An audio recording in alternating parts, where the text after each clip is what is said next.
Hello. നമുക്കിന്നൊരു doormat എങ്ങനെ ഉണ്ടാക്കാന്നുള്ളത് നോക്കാട്ടോ. ചെറിയൊരു ഡോർമാറ്റാണ്. നമ്മുടെ ജീൻസ് പെയിൻറ് കൊണ്ടാട്ടോ നമ്മളിത് ഉണ്ടാക്കുന്നത്. നമുക്കൊരു 2 കളറിൽ, ഒറ്റ കളറായാലും കുഴപ്പമൊന്നുമില്ല. 2 കളറിലുള്ള ഒരു 2 ജീൻസ് പഴയ പാൻറ്റാട്ടോ ഞാൻ എടുത്തിട്ടുള്ളത്, ജീൻസിൻ്റെ. ഇത് നമുക്ക് ഒരു 2 ഇഞ്ച് വീതിയിലുള്ള പീസാക്കണം. അതായത് 4 ഇഞ്ച് രീതിയിൽ കട്ട് ചെയ്തിട്ട് സ്റ്റിച്ച് ചെയ്യാണ് വേണ്ടത്. അങ്ങനെ 2ആക്കി മടക്കി കഴിഞ്ഞാൽ 2 ഇഞ്ച് കിട്ടണം.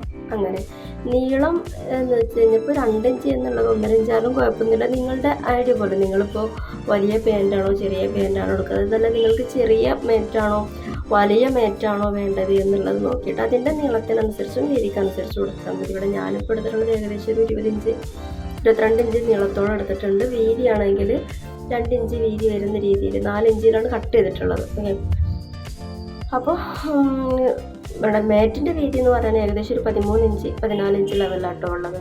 അപ്പോൾ ഈ ഒരു ലെവലിൽ ഞാൻ കട്ട് ചെയ്തിട്ടുണ്ട്. ഇനി നിങ്ങൾക്ക് നീളം കട്ട് ചെയ്യുന്നത് ഇങ്ങനെ അല്ലാതെ നമ്മുടെ ആ റൗണ്ട് ഷേപ്പ് ഉണ്ടല്ലോ, അതായത് തൊടയുടെ ഭാഗം ഉണ്ടല്ലോ, അവിടെ നിന്ന് നീളം കട്ട് ചെയ്തെടുത്താലും കുഴപ്പമൊന്നുമില്ല. നമുക്ക് നമ്മൾ ഉദ്ദേശിച്ച ലെവലുള്ള പീസുകൾ ആ പെയിൻറ്റിൽ നിന്ന് കിട്ടിയാൽ മതി. അത് നീളത്തിൽ കട്ട് ചെയ്താലും വീതിയിൽ കട്ട് ചെയ്താലൊന്നും കുഴപ്പമില്ല. ഇപ്പോൾ എനിക്ക് നീളത്തിൻ്റെ ഭാഗത്തേക്ക് ആ ഒരു ബ്ലൂ കളറാണ് ഞാൻ എടുത്തിട്ടുള്ളത്. അങ്ങോട്ടേക്ക് 7 പീസ് വേണമായിരുന്നു. ആ 7 പീസും ഞാൻ കട്ട് ചെയ്ത് കൊടുത്തു. അതിന് പാൻറ്റിൻ്റെ നീളവശത്തുനിന്നും വീതി വശത്തുനിന്നും ഞാൻ കട്ട് ചെയ്തെടുത്തിട്ടുണ്ട്. നിങ്ങൾക്കത് കണ്ടാൽ മനസ്സിലാവും. ഞാനത് ഓരോരോ പീസുകൾ വെക്കുന്നുണ്ടല്ലേ, ആ നീളത്തിലും വീതിയിലും ആക്കിയിട്ടാണ് കട്ട് ചെയ്തിട്ടുള്ളത്. ഇനി നമുക്ക് തയ്ക്കാൻ, അത് വേറെ ആരുമല്ല, തയ്യൽക്കാരൻ്റെ മകൻ തന്നെയാണ്, 3ാമത്തെ മകൻ. അപ്പോൾ ഇവന് തയ്ക്കാറൊക്കെ ഉണ്ട്, നൈറ്റിയൊക്കെ തയ്ക്കാറുണ്ട് അവന്. പക്ഷെ അതൊക്കെ സിംഗിൾ മെഷീനിലും, നമ്മുടെ ജാനോ മെഷീനല്ല, അതാണ് പുള്ളിക്കാരന് ഏറ്റവും കൂടുതൽ ഇഷ്ടം. ഈ ഒരു പവർ മെഷീന് സ്പീഡ് മെഷീനിൽ കൂടുതലാൾ ഇരുന്നിട്ടില്ല. അപ്പോൾ അതിൻ്റെ ഒരു ചെറിയ ബുദ്ധിമുട്ടുണ്ടെങ്കിലും സപ്പോർട്ടായിട്ട് ഞാൻ കൂടെ നിന്നു. ഇതായിട്ട് തയ്ച്ചോളൂ, ഞാൻ ഇവിടെ ഉണ്ടെന്നും പറഞ്ഞിട്ട് കൂടെ നിന്ന് പുള്ളിക്കാരനെ കൊണ്ട് ഫുള്ള് തയ്പ്പിച്ചെടുത്തു. അപ്പോൾ അങ്ങനെ മൊത്തത്തിൽ നമ്മളത് തയ്ച്ച് കഴിഞ്ഞു. ഇങ്ങനെ തയ്ച്ച് കഴിയാന്ന് വെച്ച് കഴിഞ്ഞാൽ അതുകൊണ്ട് കൂട്ടിയെടുക്കാമെന്ന് മാത്രമുള്ള ഇതേപോലെ. അതിനുശേഷം നമ്മളത് പുറം മറിച്ചെടുക്കണം. അതായത് ചീത്തവശം അകത്തേക്ക് മറിച്ചെടുക്കണം. ഞങ്ങൾ 2 പേരും തന്നെയാണ് അതിന് മെനക്കെട്ടിരുന്ന് ഫുള്ളായിട്ട് ഞങ്ങളത് പുറം മറിച്ച് വന്നു. ഇതുപോലെ കണ്ട് വരച്ചെടുത്താൽ മതി. പിന്നെ ഞങ്ങളുടെ കയ്യിൽ പണിയായുധങ്ങളൊന്നും ഉണ്ടായിരുന്നില്ല, പുതിയ ഷോപ്പാണ്, ഒരു വസ്തു അതിനകത്ത് ഉണ്ടായിരുന്നില്ല. അപ്പോൾ ഉള്ളത് വെച്ചിട്ട് ഞങ്ങൾ അഡ്ജസ്റ്റ് ചെയ്തതാണ്. ഒരു പഴഞ്ചൊല്ല് കേട്ടിട്ടില്ല, വല്ലഭിന് പുല്ലും ആയുധമെന്ന്, അതുപോലെ ചെയ്ത് കൊടുത്തതാട്ടോ. അപ്പോൾ ഇതുപോലെ ആക്കിയെടുക്കാം. ഓരോ കട്ട് പീസുകളും ഞാൻ ജോയിൻ ആക്കിയിട്ട് ഇതുപോലെ ആക്കിയെടുക്കാം. പിന്നെ നിങ്ങൾക്ക് വേണ്ട രീതി, ഇപ്പം ഞാൻ 7 പീസാണ് നീളത്തിന് എടുത്തിട്ടുള്ളത്. നിങ്ങൾക്ക് 6 പീസോ 5 പീസോ നിങ്ങളെ വീതിക്ക് വലുപ്പത്തിനനുസരിച്ച് എടുക്കാമെന്ന് ഞാൻ നേരത്തെ പറഞ്ഞിട്ടുള്ളൂ.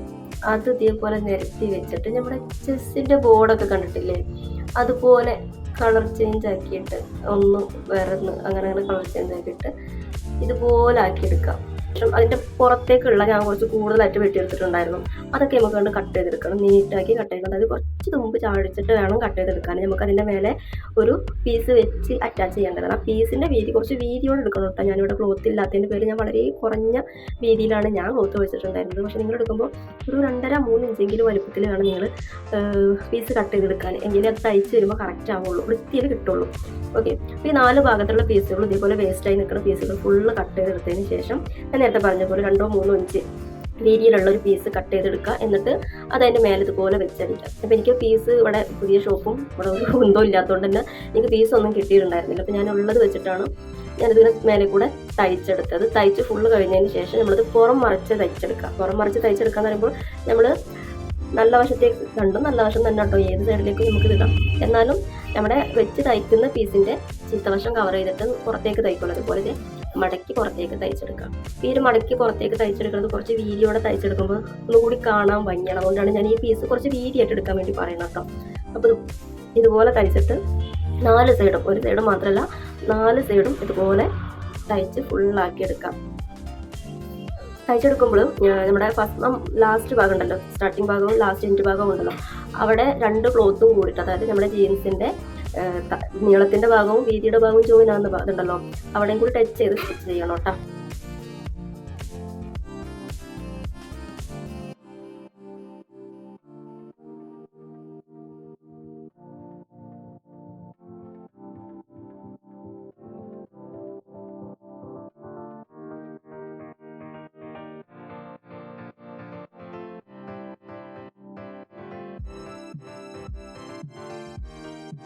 ഓക്കെ, നമുക്ക് ഇതിൻ്റെ ലാസ്റ്റ് റിസൾട്ട് നോക്കാം.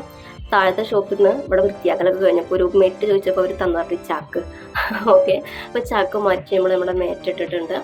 ഇഷ്ടമായിട്ടുണ്ടെങ്കിൽ എല്ലാവരും സബ്സ്ക്രൈബ് ചെയ്യുക, കമൻറ്റ് ചെയ്യുക, ലൈക്ക് ചെയ്യുക. ഓക്കെ, അപ്പോൾ നമ്മുടെ ഈ ഒരു മേറ്റിൽ നിന്നാണ് ഈ ഷോപ്പിലെ തുടക്കം കേട്ടോ. ഇനി നമുക്ക് മേറ്റിൽ വലതുകാലം വെച്ച് ചവിട്ടി ഷോപ്പിലേക്ക് കയറാം.